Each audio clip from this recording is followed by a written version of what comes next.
share a few words with us. Sir, please come on stage. Sir, please.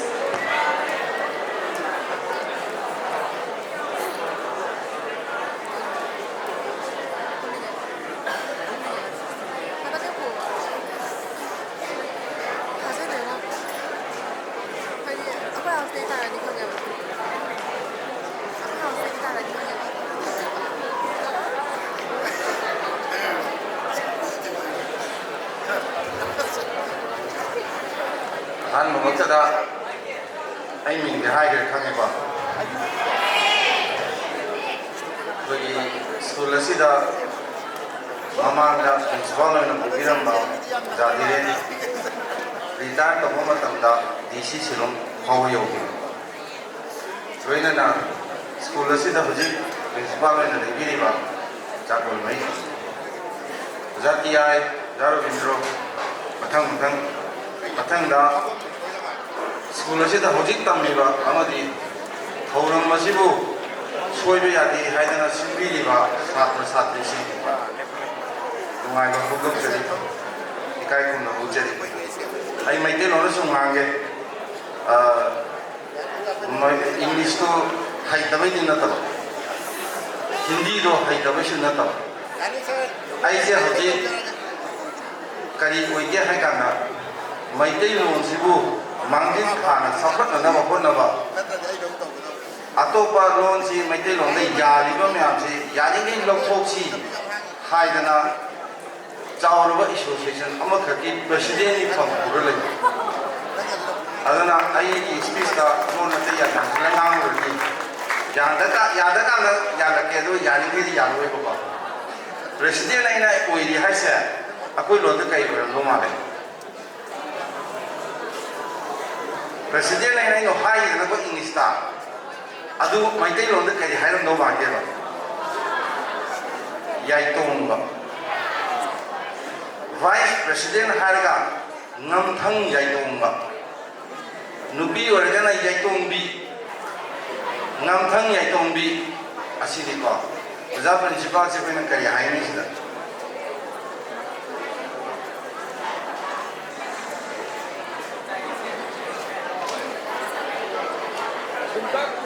Sintakure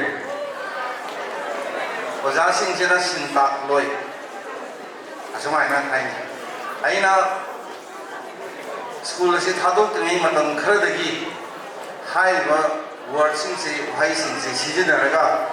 stage da ngang ho ni ado mayanga lon du ingang ngang da so dum phau ki ko aina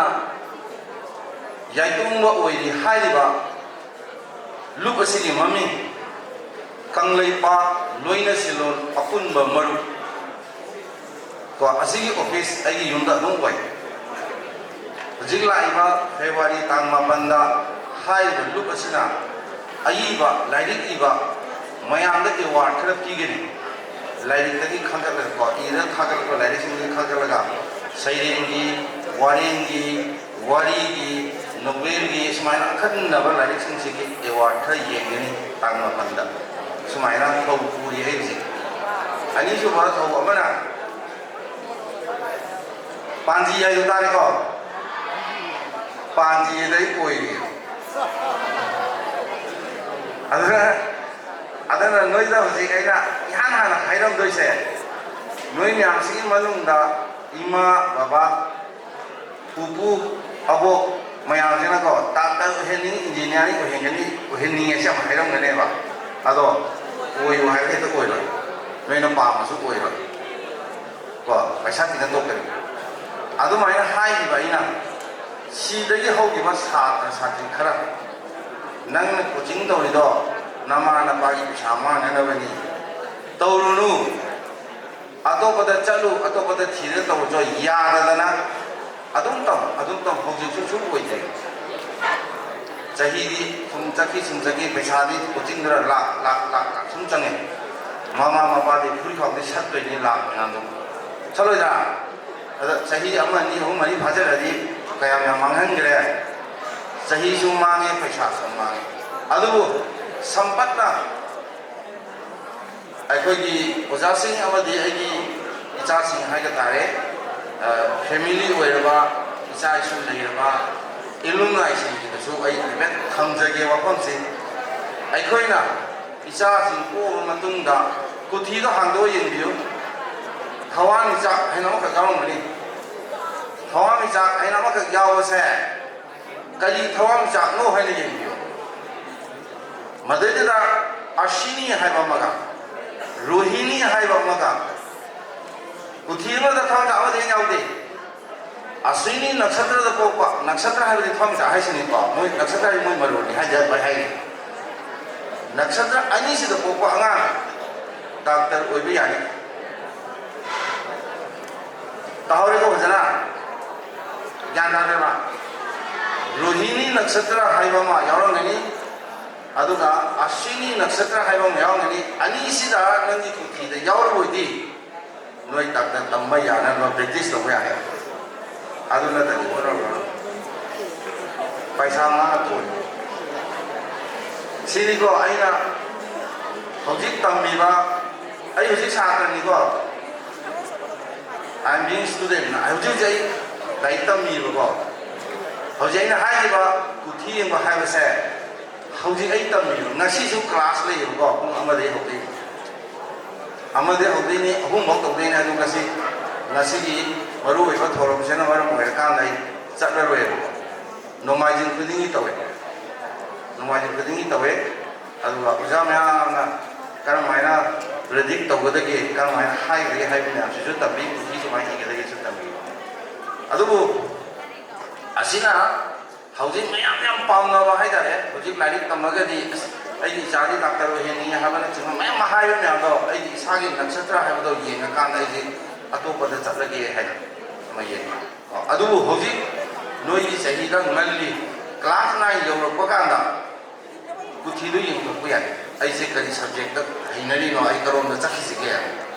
ko ai na jagoi saw ta mu choi na tha ba no pi hojik ko thora se da ya ha ko thora ye kana no jagoi saw ki no ta thoro sira yang wang re ko ayo gre jagoi da jagoi sawa tamgado ni jagoi saw jagoi tamo hai na oja ga pi da tamali ko lai bro phami bro henthoi phami bro ata kolam mudra agam yanda to si hokale Santi Niketan hai ma mami ngam tawra Santi Niketan da eme tawra ka no ram ne ko na phara phang ko jagoi he ko ne mayam du ko asi jagoi uja pi da ina tamali aduga mayamna aina sida school da lekan aina tapi no subject ji kai yo no male kaya jagoi sabana sare asida museum nam khat lai ra mini museum hai da aina sem ko number kai yo no male ase 2002 da Sangama Museum 2002 ase thele rangani nunga mada ha ga thedra adu hai da aina khulai na ta hai grinder aduni adamaina adu da ya mo lai ko da nena Facebook da na daga gano da kai ba marsa moi ne kan YouTube da yaw ba ma le ko Mina Laisam nupi ni ko Mina Laisam haidana Facebook ta ma thiyo adugi nupi ro JP Kumbong gi chhatri ne international artist lai pura JP Kumbong chhatri ni ko magi lai se aina amakhatang ni sida laga nan donate to haibane ma paisa yam pambe kan de donate to raktre ji pam amagi lai ado principal ka da theli da museum da theli ba lai sin do ai ni ye pa man yaw ni ko oja mi ba ka da lai ka the pu ba ai ni lai ni ye adi museum da theli ko asi ꯑꯣꯖꯥ ꯎꯗꯣ ꯑꯩꯅ ꯉꯁꯥꯏ ꯍꯥꯏꯈꯤꯕꯗꯣ ꯃꯥꯅ principal ꯑꯣꯏꯕ ꯃꯇꯝꯗ ꯑꯩꯉꯣꯟꯗ museum ꯁꯦꯝꯃꯨ ꯍꯥꯏꯕ ꯂꯦꯇꯔ ꯑꯃ ꯂꯥꯛꯑꯦ ꯑꯗꯨꯅ ꯅꯪꯅ ꯅꯠꯇ꯭ꯔꯗꯤ ꯃ꯭ꯌꯨꯖꯤꯌꯝꯗꯤ ꯐꯖꯅ ꯁꯦꯝꯉꯝꯃꯔꯣꯏ ꯅꯪ ꯁꯦꯝꯃꯨ ꯍꯥꯏꯅ ꯁꯦꯝꯃꯦ ꯑꯁꯤ ꯏꯟꯗꯤꯌꯥꯒꯤ ꯑꯔꯨ ꯑꯔꯨꯕ ꯃꯐꯝ ꯀꯌꯥꯗꯒꯤ ꯀꯂꯦꯛꯁꯟ ꯃꯌꯥꯝ ꯌꯥꯎꯏꯀꯣ ꯏꯟꯗꯤꯌꯥꯟ ꯃ꯭ꯌꯨꯖꯤꯌꯝ ꯇꯥꯔꯕ ꯏꯟꯗꯤꯌꯥꯟ ꯃ꯭ꯌꯨꯖꯤꯌꯝꯗꯒꯤ ꯂꯥꯏ ꯌꯥꯎꯔꯤꯕꯁꯤꯗ ꯈꯤꯜꯂꯤꯕ ꯃꯨꯔꯇꯤꯁꯤꯡꯗꯨꯗ ꯑꯩꯒꯤ ꯏꯃꯥꯟꯅꯕ ꯀ꯭ꯂꯥꯁꯃꯦꯠ ꯑꯣꯏꯕꯁꯤꯡꯅ ꯃꯣꯏꯅ ꯑꯗꯨꯗ ꯃꯣꯗꯦꯂꯔ ꯑꯣꯏꯅ ꯊꯕꯛ ꯇꯧꯕ ꯃꯇꯝꯗ ꯃꯣꯏꯗꯒꯤ ꯊ꯭ꯔꯨꯗ ꯂꯧꯕ ꯑꯗꯨꯒ ꯆꯦꯟꯕ ꯂꯥꯏ ꯉꯥꯛꯇꯅꯤꯀꯣ ꯃꯄꯥꯟꯒꯤ ꯂꯥꯏ ꯃꯃꯜ ꯌꯥꯝ ꯌꯥꯎꯔꯤ ꯑꯗꯨꯒ ꯂꯥꯏꯔꯤꯛ ꯇꯝꯕꯁꯦ ꯁꯤꯈꯛ ꯍꯥꯏꯒꯦꯕꯀꯣ ꯑꯇꯩ ꯌꯥꯝ ꯍꯥꯏꯅꯔꯨꯕꯁꯦ ꯂꯥꯏꯔꯤꯛ ꯇꯝꯕꯁꯤ ꯄꯥꯎ ꯍꯥꯏꯔꯗꯤ ꯌꯥꯝ ꯇꯜꯂꯦ ꯇꯟꯗ꯭ꯔꯅꯦ ꯏꯪꯕꯗꯅ ꯍꯦꯟꯅ ꯇꯜꯂꯦ ꯈꯨꯠꯀ ꯊꯤꯟꯗꯣꯛꯅꯤꯡꯗꯦꯕ ꯉꯁꯥꯏ ꯖꯥꯇꯤ ꯍꯥꯏꯅ ꯈꯔ ꯐꯤꯗ ꯌꯣꯝꯃ ꯂꯥꯛꯏꯒ ꯍꯥꯏꯕ ꯁꯥꯇ꯭ꯔꯁꯤꯡꯗ ꯊꯋꯥꯏ ꯀꯌꯥꯝ ꯌꯥꯎꯔꯝꯒꯅꯤ ꯈꯜꯂꯦꯕ ꯃꯈꯨꯠ ꯃꯈꯥꯏ ꯇꯧꯔꯒ ꯕꯦꯟꯗꯦꯖ ꯌꯦꯠꯁꯜꯂꯒ ꯁꯥꯒꯠꯍꯜꯂꯒ ꯂꯥꯏꯇꯝ ꯂꯥꯛꯏ ꯀꯥꯏꯗ ꯁ꯭ꯇꯦꯞ ꯆꯥꯝꯃꯒ ꯍꯨꯝꯐꯨ ꯍꯨꯝꯗ꯭ꯔꯥ ꯁꯤꯔꯤꯗ ꯀꯥꯔ ꯂꯥꯏꯇꯝ ꯂꯥꯛꯑꯦ ꯍꯥꯏꯁꯦ ꯅꯨꯡꯉꯥꯏꯒꯗ꯭ꯔꯣ ꯍꯣꯏ ꯋꯥꯔꯝꯒꯅꯦꯕ ꯑꯗꯣ ꯂꯥꯏꯔꯤꯛ ꯇꯝꯕꯗꯤ ꯋꯥꯏ ꯋꯥꯕꯗꯨꯒꯤ ꯃꯇꯤꯛ ꯀꯣꯟꯅ ꯐꯪꯉꯤ ꯑꯁꯤꯃꯛꯇ ꯀꯥꯎꯔꯦꯕ ꯏꯁꯝ ꯁꯝꯕ ꯋꯥꯈꯤꯕꯁꯦ ꯂꯦꯝꯅ ꯃꯥꯡꯗꯦ ꯂꯥꯏꯔꯤꯛ ꯇꯝꯕ ꯈꯨꯗꯤꯡꯃꯛ ꯒꯣꯔꯃꯦꯟꯗ ꯊꯕꯛ ꯇꯧꯅꯤ ꯍꯥꯏꯕꯗꯤ ꯂꯩꯇꯦ ꯂꯩꯇꯦꯀꯣ ꯑꯗꯨꯁꯨ ꯂꯣꯏꯅꯃꯛꯅ ꯊꯕꯛ ꯐꯪꯉꯣꯏ ꯑꯝꯇꯪ ꯇꯪꯈꯥꯏ ꯑꯃ ꯍꯧꯖꯤꯛꯇꯤ ꯑꯃꯨꯛꯅꯁꯨ ꯐꯪꯗ꯭ꯔꯦ ꯒꯣꯔꯃꯦꯟꯅ ꯊꯕꯛꯁꯨ ꯂꯧꯕꯤꯗ꯭ꯔꯦ ꯑꯗꯨꯃꯥꯏꯅ ꯂꯩ ꯂꯥꯏꯔꯤꯛꯇꯣ ꯍꯩꯔꯤꯕ ꯑꯩꯒꯤ ꯂꯥꯏꯔꯤꯛꯁꯦ ꯑꯩ ꯀꯗꯥꯏꯗ ꯁꯤꯖꯤꯟꯅꯁꯤꯒꯦ ꯑꯩꯒꯤ ꯄꯨꯟꯁꯤꯗ ꯀꯔꯝ ꯀꯥꯟꯗ ꯁꯤꯖꯤꯟꯅꯕ ꯌꯥꯅꯤꯅ ꯈꯟꯕ ꯇꯝꯕ ꯑꯩ ꯀꯔꯋꯥꯏ ꯃꯇꯝꯗ ꯑꯗꯨꯒ ꯀꯝꯄ꯭ꯌꯨꯇꯔ ꯍꯩꯕꯗꯤ ꯌꯥꯝ ꯀꯥꯟꯅꯩꯀꯣ ꯀꯝꯄ꯭ꯌꯨꯇꯔꯁꯤꯗꯤ ꯅꯣꯏꯁꯤꯗ ꯃꯌꯥꯝ ꯈꯤꯜꯂꯤꯗꯅ ꯑꯗꯩꯗ ꯒꯦꯝ ꯁꯥꯟꯅꯗꯅ ꯂꯩꯔꯝꯕꯁꯤꯡꯁꯦ ꯑꯩꯗꯤ ꯆꯩꯅ ꯍꯦꯛ ꯀꯜꯂꯤꯀꯣ ꯒꯦꯝ ꯁꯥꯟꯅꯔꯝꯕ ꯑꯗꯨ ꯁꯔꯨꯛꯄꯨꯗꯤ ꯇꯥꯏꯄꯤꯡ ꯇꯧꯕ ꯍꯩꯌꯨ ꯌꯥꯝ ꯊꯨꯅ ꯇꯝꯕ ꯌꯥꯝ ꯊꯨꯅ ꯅꯝꯕ ꯋꯥꯔꯗ ꯂꯦꯇꯔ ꯁꯦꯝꯕ ꯈꯣꯠꯄ ꯍꯩꯕꯁꯦ ꯌꯥꯝ ꯐꯩ ꯑꯩ ꯍꯧꯖꯤꯛ ꯃꯩꯇꯩ ꯃꯌꯦꯛ ꯅꯝꯕ ꯍꯩ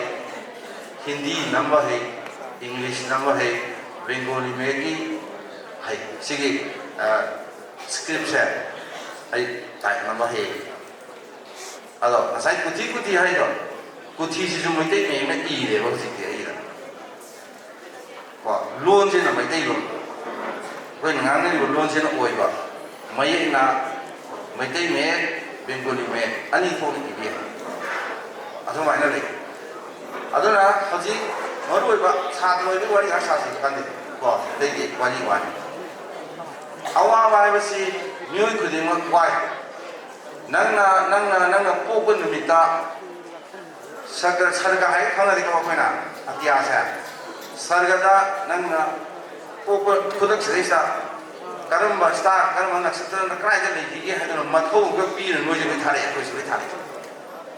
ꯅꯪ ꯁꯤꯒꯤ ꯊꯋꯥꯟꯃꯤꯆꯥꯛꯁꯤꯡ ꯁꯤꯗ ꯂꯩ ꯁꯤ ꯊꯋꯥꯟꯃꯤꯆꯥꯛ ꯁꯤꯗ ꯂꯩ ꯑꯗꯨꯗꯤ ꯁꯤꯒꯤ ꯃꯊꯧꯁꯦ ꯅꯪꯅ ꯍꯌꯦꯡ ꯆꯥꯎꯔꯀꯥꯟꯗ ꯇꯧꯔꯨꯒꯗꯕ ꯅꯪꯒꯤ ꯅꯊꯧ ꯁꯤꯅꯤ ꯍꯥꯏꯗꯤ ꯂꯣꯏ ꯄꯤꯔ ꯊꯥꯔꯛꯑꯦꯕ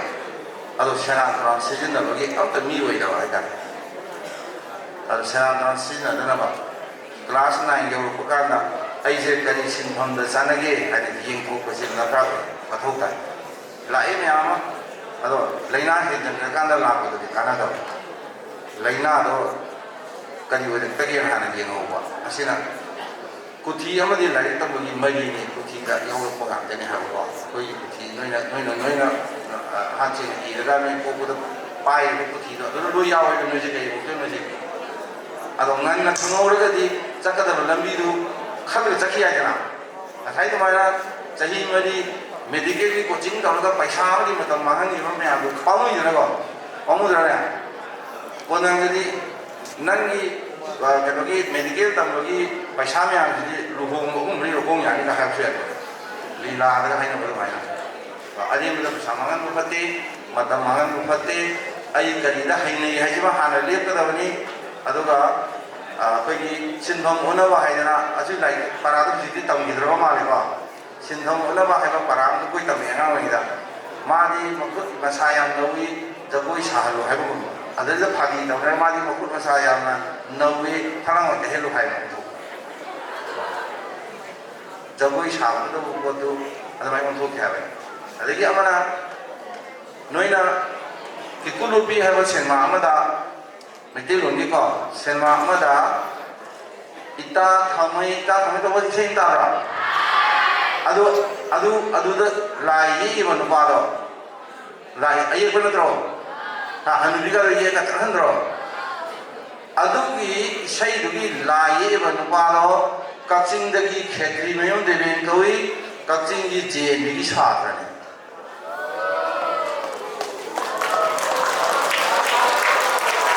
adugi nupalo punada so animation gi director wera phamale lupa lakh khai to chai hauji phammi ma suti da thorok kuding ai la ka hek lai suti thorok kuding lai adagi ama ani suba Navodaya Kumbongi Satrada Sagol Sen Lanjien Bahai Mamadali Maha NID the Tame NID Kamra National Institute of Design Ahmedabad Animation Tamego Lai Polico Quaton David Maga Minala Sharunga Lai Pogi Limit Yona Tamrava Satra Satri Amamone was 6 schools in Igo, 6 Satri. Asumina subjects a pamba, Chana Bodava. Or Lai Guru, Limit Yona Hager, the Loyaro.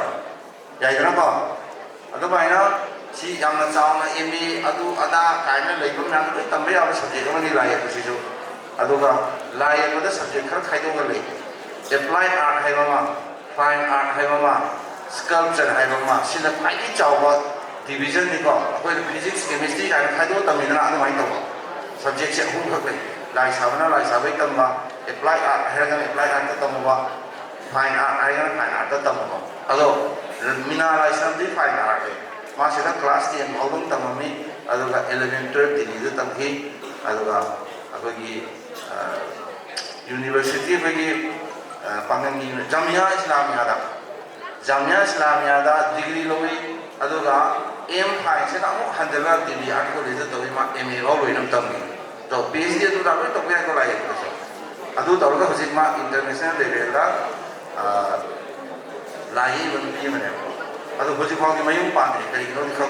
ja ke thin bi hu ko mi na ya ja le yin na ta ma hojik am au re asumai na ko na ba se ko subject wise le ke na mai na Kang like Sana Palm, Jatin Malabi, Zanavado say, Adoga Arima, Mamadi, by Shama and Navato, the Vigano have a seat from Jaragago. Question again, Ado Ai Tatava, Pul Mindi Mayama, Nore and Samjaliba, Ado Aina, I music covered the half of Mayama Hapona. Ado Nango, Nore and Razit, Atum Balua, Hana. Queen about the Hapakan in the Kotoyaro. I happened to my Antanga, as a president to D and Viraga, as a president of Viraga, Dana come to recover the half way, and half way for something in half the young people. Lupa covered on half the polishing drive to the second. And the Sum half ready from behind them Saturday and half the Pujum half ready.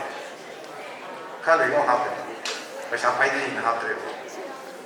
There am Nigeria, Amokana. Karingumma matam amada amuk khudong chawa leiragadi sumaina kaubirakna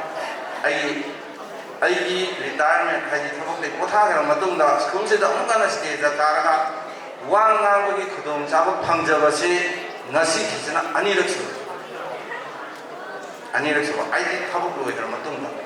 wa amukana mama ga muka lakre aduna teacher day la ke mama le na khanda aduna muka lakre aduri si kisna anirak su The Kudom Java Lady, Ovido, Aquated Shan, I don't know, I Porsche Mina, Kadino Hack and the Tatu Robert Langham Kishida was a target, Kishan Bill Pisa, Yam no idea.